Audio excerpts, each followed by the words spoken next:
Hello, it's me again. For those who don't know me, it might be worth you going back and watching last week's video, just explaining who I am and what I'm up to. For those of you who do know me, you're joining me up on Barden Moor, just outside of Skipton. It's part of the Bolton Abbey estate. It's a cracking little route that I do, maybe once every couple of weeks. Really nice little route, about 5 or 6 mile. And you never see anyone really. Not sure why, it's a great little route. This route's quite rolling. There's quite a bit of uphill to start with, so I'm just going to walk this hill and have a little chat with you. So, just to catch you up from last week, I did say that I don't want this to be a weight loss channel, and it's certainly not going to be. But as it documents my progress, weight loss is going to be part of it. So, I'm going to include a little bit of that here. Now, last week I said I thought I was about 14 stone. And then when I was editing the video, I thought, you don't know that, you could be 15 stone. The good news is I weighed myself yesterday morning and I was 14 stone and 3/4 pound. So I'm fairly pleased with that for 2 reasons. Firstly, I'm not 15 stone like I thought I might be. But secondly, it means I'm fairly in tune with my body and I kind of know where I'm at. So that's good. I'm happy with that. And I might get into what I'm doing diet-wise at some point later on. But it's certainly not going to be a big feature on the channel. But maybe I'll cover it off at some point. So what's the plan for this week? Mileage wise, I'm going to go with the old 10% rule and bump it up to about 22, 23 miles. And I think that's going to be my tip of the week, which I'll talk about on Thursday, because everyone goes by this rule of building your mileage up 10% a week. And yeah, it's a good rule, but it doesn't quite work as simply as that. So maybe we'll talk about that on Thursday. So that 22, 23 miles, I think the way that'll be comprised... Ooh, I'll stop for a second. Oh, stop my watch again. So, yeah, I think that 22, 23 mile will comprise of today, which is just a nice easy run round Emsey, round Barden. I think that'll be about 6 mile. On Thursday, I'll do about 5 or 6 mile. Just easy again, somewhere local, I think. On Saturday, I'm going to do a hills workout. I'm going to start getting back into doing workouts, but fairly sort of, you know, relaxed initially. I'm not going to go too mad. So I'll probably do something like 10 or 12 times 30-second hill reps. And I'll talk about that on the day. And then on Sunday is the long run, which I find it funny now because my long runs used to be between 18 and 26 miles. And nowadays they're like 7 or 8 miles. So they're a tiny bit longer than my, you know, runs during the week. But that's fine, it's not a problem. And I think that'll build us up to about 22, 23 miles. The only thing about this route is there's some little grinding hills that don't look that steep, but they just go on forever. Also, in the van it said it was 31 degrees, which is pretty hot. But I'm looking forward to the other side of this run. I get to come back all the way down the valley, cruise it all the way down there, and then there's a massive hill right at the end. A really steep one as well, but anyway, we'll live. We shall live. I'm getting eaten alive on this run. Is it that flying ant day? It's a good job I'm like a yeti. They can't penetrate my fur. Get off, bastards. Oh, that one has. Ow. What a nuisance. I've never known it like this up here. I don't know what's going on today. But the yeti. Oh, I've got one on my nose. I'm not hairy there. Get off.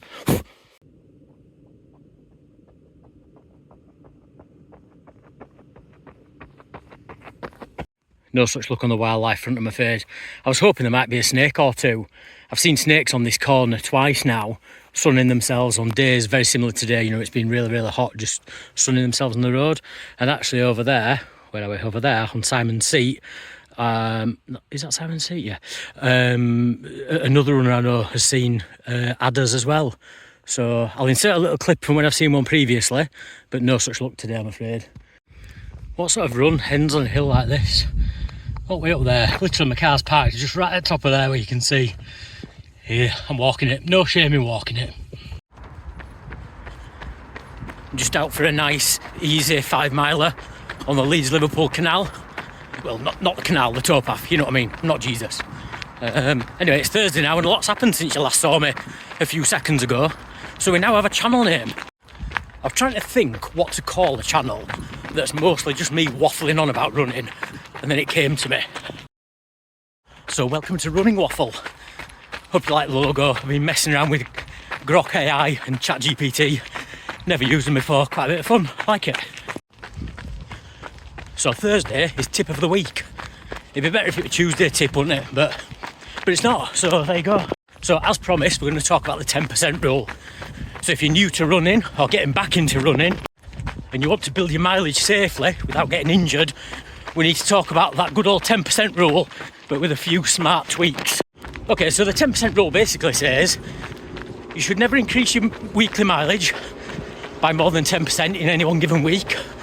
And also it's recommended that every 4 weeks you take a down week where you reduce your mileage a little bit, so it gives you a chance to recover and adapt to the training. Pretty simple, eh? The only problem with the 10% rule is if you start to do the maths, you go from 20 miles to 50 miles in just 14 weeks. And that's way too much for most people. So you need to approach it with caution. And let's suppose you have got the time and the fitness to run more than 50 miles a week and you still want to build from there.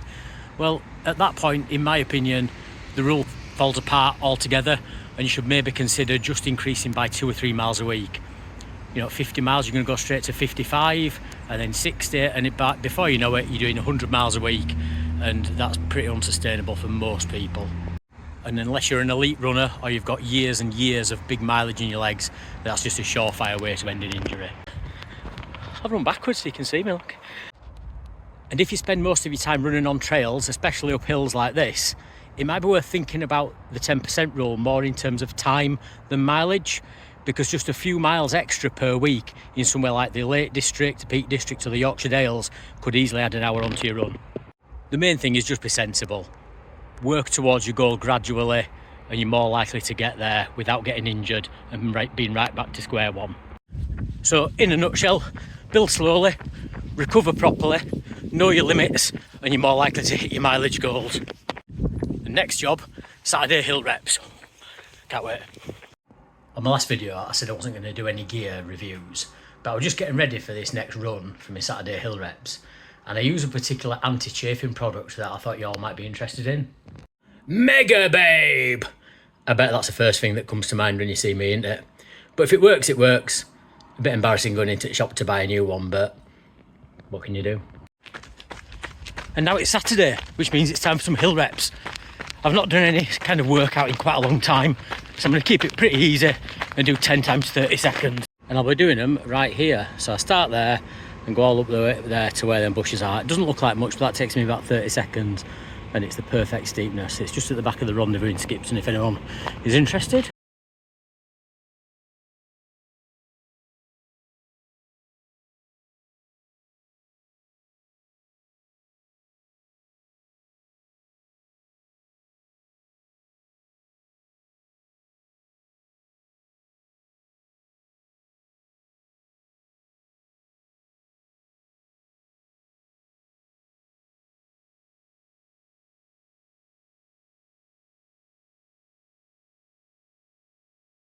Oh, they felt like hard work. Now, I know what some of the more eagle-eyed amongst you will be thinking. You'll be like, I'm sure he only did 9. Yes, I've only done 9. I'm actually going to reposition you at the top of the hill so you can see what it's like when I get to the top. I think I've only done 9. I might have done 10, so apologies if that's wrong. I think I've only done 9 though.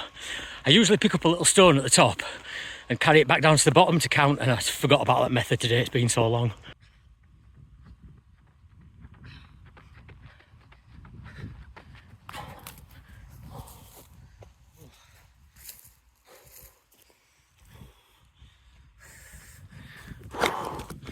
I wanted to give you a realistic idea of what it's like at the top.